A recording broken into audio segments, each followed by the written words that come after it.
Happy to be here today with all of you. As you already introduced us in the previous session, we're going to talk about station rotation model and the value of Edpuzzle.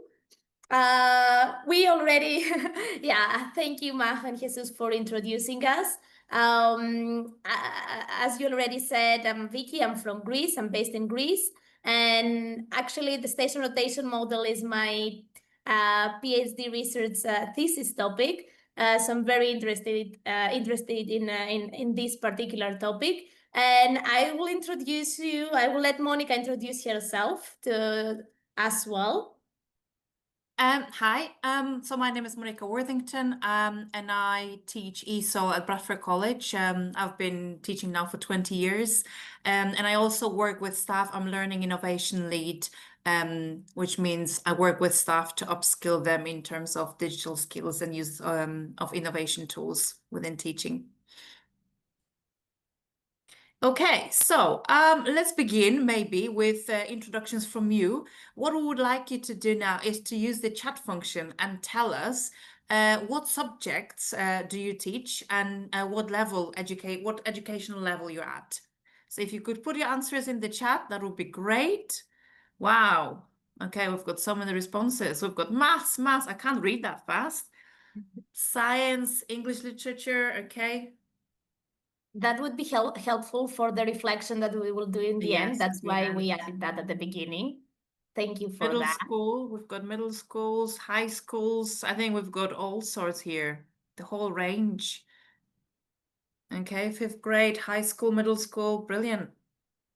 Okay, so I think the core principles of teaching is to engage students, engage students in their learning, in what we've got to teach them, differentiate our learning resources and differentiate how they learn, individualize learning and empower students. And I think Edpuzzle gives us all of this. So I'm going to give the stage to Vicky.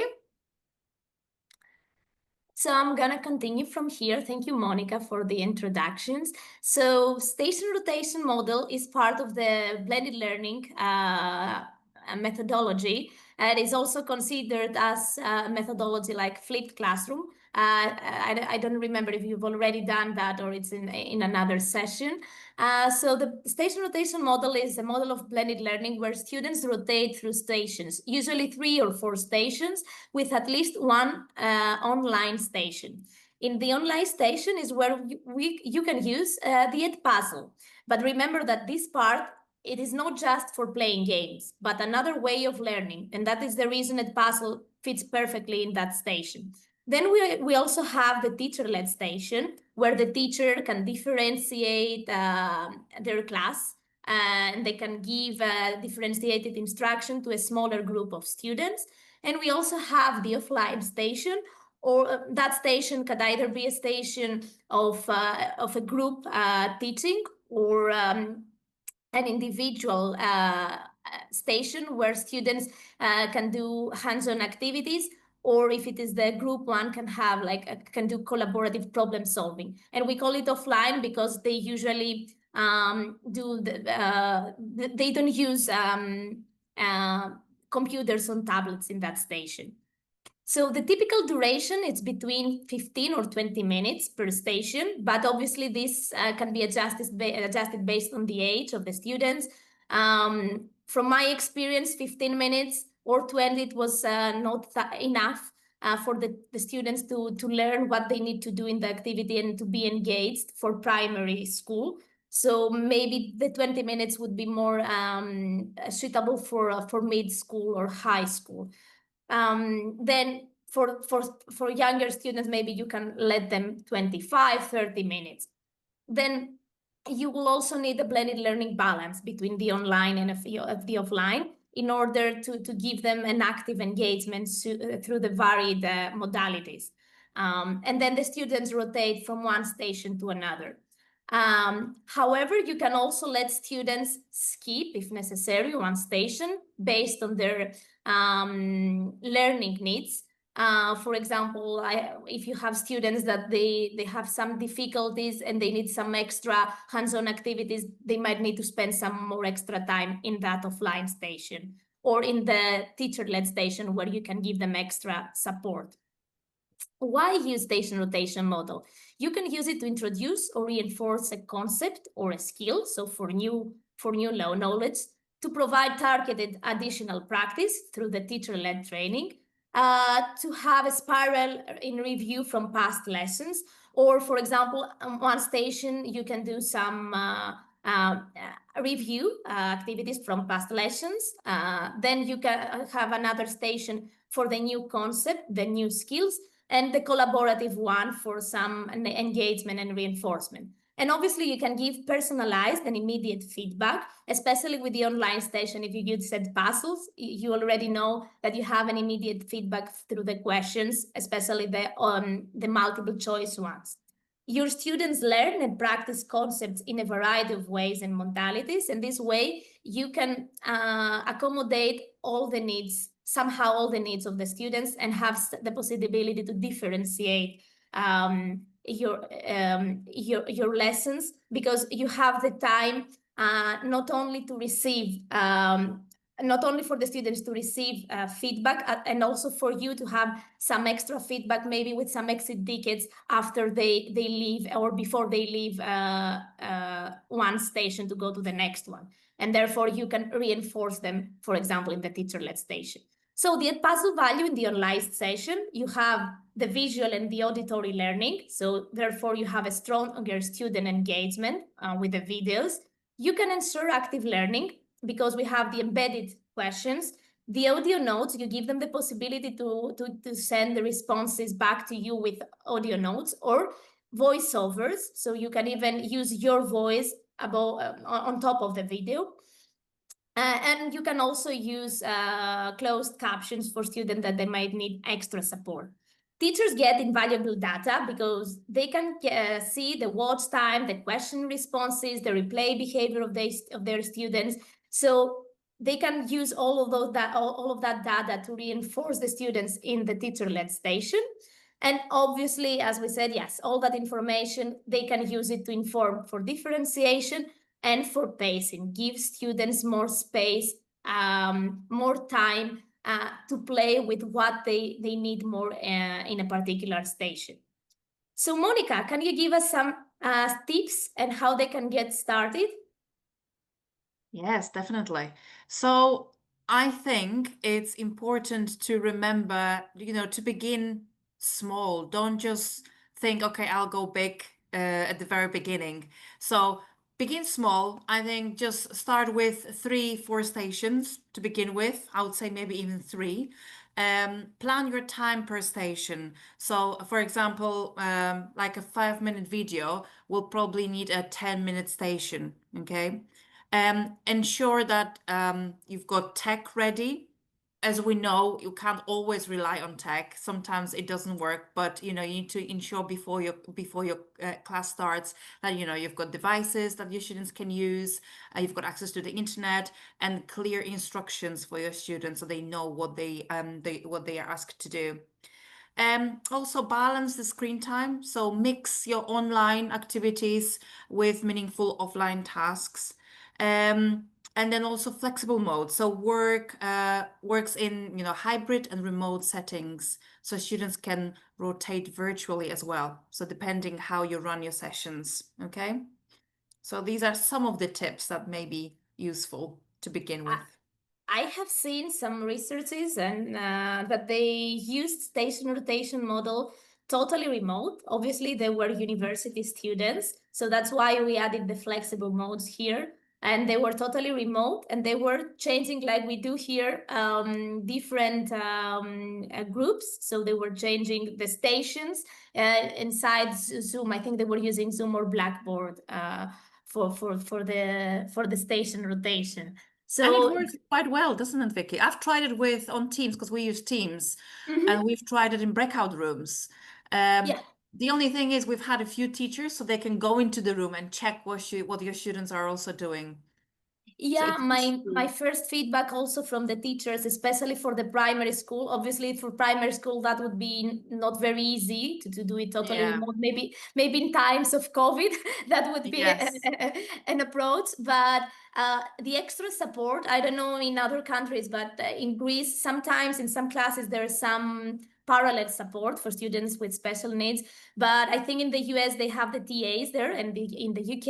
Yeah. So in a methodology like the station rotation model, an additional support of another teacher for sure will facilitate the whole process, and the teacher will have more feedback, because it's not possible to be all the time in all the stations and observe all your students. But this is the good and the nice thing of this methodology, because you help your students to be somehow independent, to own their learning. They feel they get that feeling. So if you try to use them from the younger ages, I think in the middle or high school, it would be easier for them to be more independent, to change station. I don't know from your experience that you're working with younger Teenagers. children, like Yeah, older. I work with teenagers and adults. So what we've done, when we work in breakout rooms, we assign roles to them. So there will always be somebody like a leader.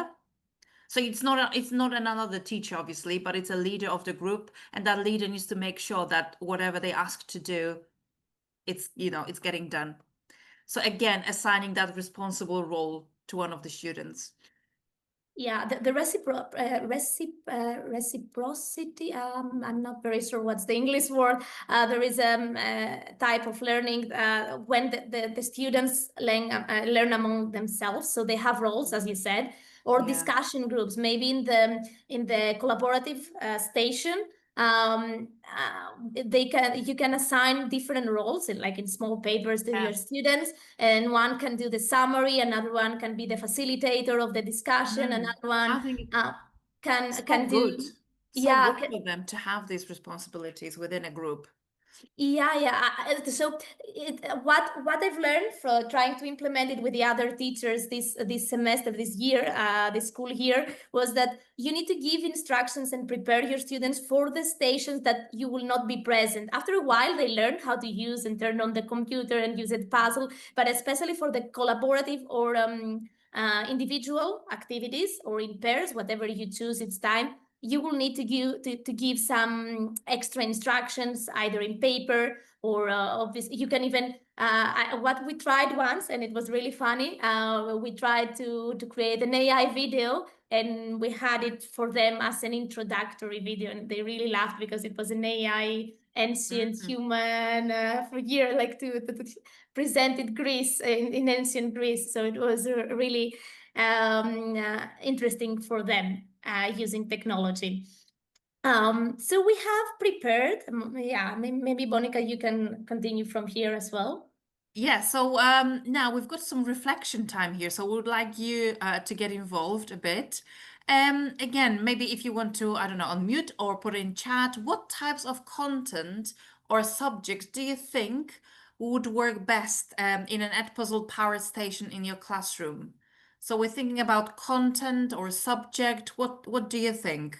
So while we're waiting for people maybe to type, Vicky, what do you think? Yes.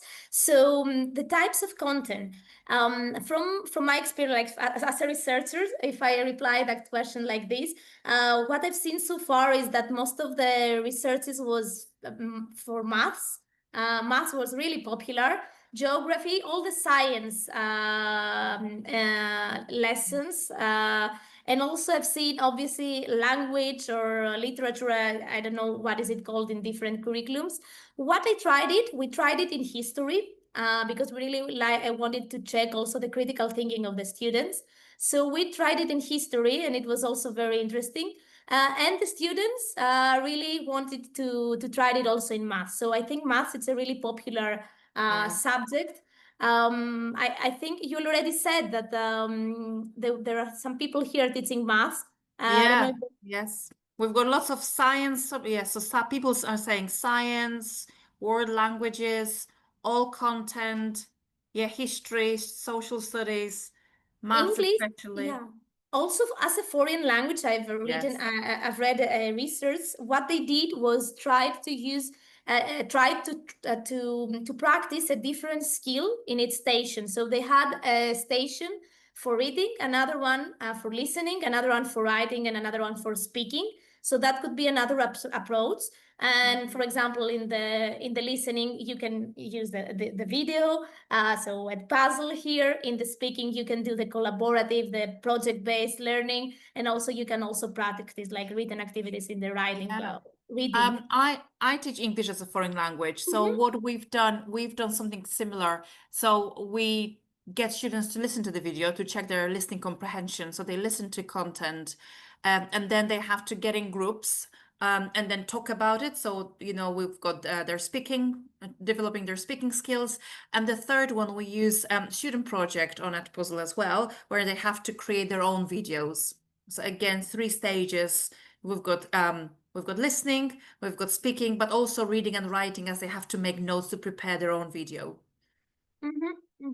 Okay, Yeah, so we've got chemistry.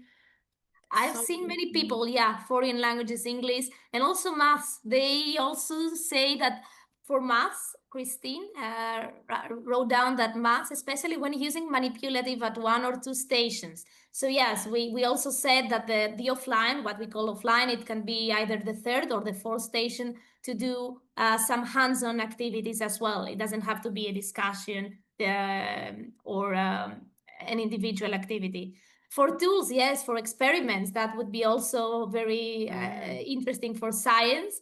And then another one for Edpuzzle, they're writing down to us. Right. Shall we move on to the next Yes. question? I'm looking at the time. So question to you all, how could Edpuzzle help you better differentiate instruction within your current classroom setup? So if you could think about this question and type your answers. So how could Edpuzzle help you better differentiate? Vicky, what do we think about that? Yeah, we already gave some tips about differentiation. So I like, the captions, especially for my students. So, and I love that we can do audio answers. They can listen to our questions. They can give audio answers as well.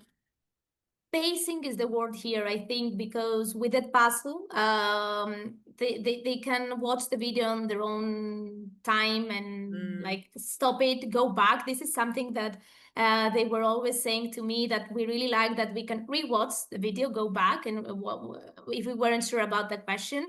Another tip here for this difference, also related to differentiation, is that for students that they might have some extra difficulties, you don't need to have all those questions, so you can replicate the video and with same questions, but erase those that they might be more difficult, or adjust the questions according to the needs of the students. So less questions or more questions, more tricky questions for the students that they want more challenging things. Captions, voiceovers, we already said. Let's see if there are people writing down something. Yeah. Pushing out certain videos to students who need to remediate for assessments or won't need more practice. Turning on closed captions, yes, or allowing students to speed up, slow down videos. Various question types for various types of learners. And now we also have the quizzes, not only the videos. So you can use Edpuzzle as in a station for an assessment. Instead of a written assessment, it can be done through the quiz. Or the slides. I like that you can create your own learning packs, but I really, really love the student project. I really think you can really assess your students through student project to get them to think about the task, to work together. Again, it encourages teamwork, encourages speaking skills, critical thinking, and get them to create their own content, their own videos. I think that's a really powerful tool. Yeah, and also the projects of Edpuzzle, and also the online station. It doesn't have to be an individual activity. So depending, it's time of your learning objectives and what you can do with your kids, because you know your students. You can convert the online station into a project-based station, but with online elements, like using Edpuzzle for the project-based, for the project learning, the student projects. And the other one, it can be an oral or a discussion without, it can be offline or vice versa. So yeah, help students that need to work at their own pace. And okay, I think that was Right. pretty much from custom questions. Okay, let's move on to the last one then. So let's talk about the challenges now. So what challenges do you anticipate with implementing the station rotation model? And how might you address them? I think we always face challenges when it comes to using technology, new methodology. There will always be something. So we've got, okay, already in the chat, we've got timing. Okay, that's true. Having students on task, keeping students on task, yes. As we know, students get distracted so easily and get bored so easily. So, we really need to think about the tasks that we create them tailored to our students' need and interest as well, to keep them interested. And we just act as facilitators, so we make sure that they are on task, encourage them to get back on task. Okay, class sizes as well, true. Station times, timing, technology challenges. Oh, we did have a lot. The Wi-Fi wasn't working, or Yes. the tablets weren't fully charged, or they had to Yes. move from one class to another depending on Yeah. the equipment of the school. Some kids finish faster than others. That's true. That's why, for example, an extra activity, short one, or an exit ticket could can full make those students do something in their extra time if they finish earlier. And that would be a great transition for them. So we can keep them, let's say, occupied. It's not what we want, but and they can, it's not also what we, from my experience, what I understood, it's also not necessary that they all finish at the same time. They can change the station and they can join the group, for example, of the discussion, or they can join the group of the teacher, even though their group, let's say, hasn't finished the activity of online or whatever station they were. So it doesn't have to be that all students move at the same time. That's the good thing of this methodology. You can use it in a more flexible way, keeping students engaged. Social studies works great with Edpuzzle. My students have one-to-one devices, so there is no need for stations. Okay.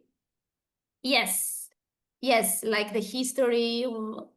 We also realized that maybe with others as other classes, other subjects, it would be more challenging, like maths. Time management is always an issue for me. The first few times through something like this, I anticipate having to rotate stations before all students are finished, or maybe providing too much time. Yeah, that was one of the biggest problems. And another teacher what tried to do was to try to create a flow. So, for example, the students starting with the online, if they finish, they say, I finished the online, and they were moving and they were making another group of the next station. It's something between the station rotation model and the personalized route. I think it's called like this, the individual rotation, something in between you can use in these cases if you have different levels of students. And that group is very versatile. We sometimes I think with Vicky, we're running out of time. Sorry to interrupt. So yeah, pretty much this is what everybody is saying. You can leave your keep leaving your comments, and let me move to the next one, the next slide. Thank you all very much for listening and taking your time to join the session today. Thank you, Vicky, as well, for co-presenting. Thank you, Monica. Thank you for having us at Puzzle. If you've got any questions, you've got our email addresses on screen, hopefully, and you've got QR codes to our LinkedIn. So please feel free to contact us, to follow us. And thank you.